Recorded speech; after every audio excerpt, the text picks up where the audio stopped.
third objection, how to know if developers are vetted. And this is super important matter, right? Because you don't want to pay for a senior and get a mid-dev.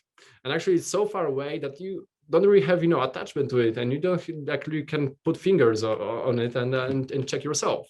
So let's go back to personas, because it will be quite interesting from their perspective. So if you are persona A, the easiest way to find out is to interview them yourself, right? You're probably a technical person, you have the skill, you know what you want. But on the other hand, you don't want to be flooded with profiles, interviews, and interview everyone.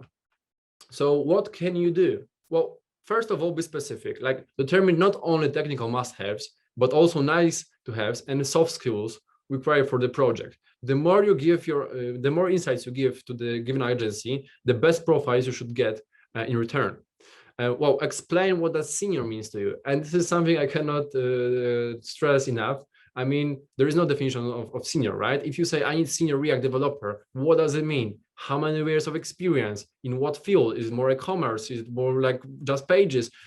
What do you mean by senior? This is also like we always ask this question, and this is super inside information for us if our client is very specific about that. And third, pre-screening. So ask for it from your partner. And what I mean by pre-screening is like GitHub profiles, record tech interviews, code challenges.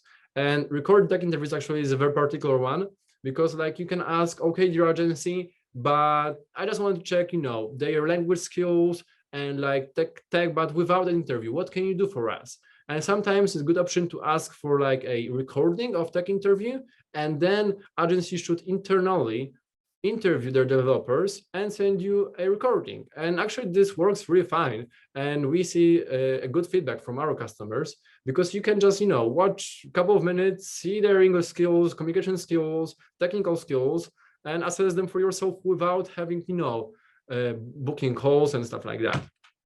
Okay, let's proceed to Adam, the CEO. And yeah, what if you don't have competencies in order to interview them yourself? So you're not a tech person. What can you do then? Well, first of all, challenge your partner and ask about guarantees. That is the right person to do the job. And those guarantees refer to what I was saying before. So what happens if it's not a good match? Do you pay for it, for him or her? What happens? What's the replacement process? In what time? Like there are many things you should challenge your partner about and ask about those guarantees. And second thing is soft or HR interviews.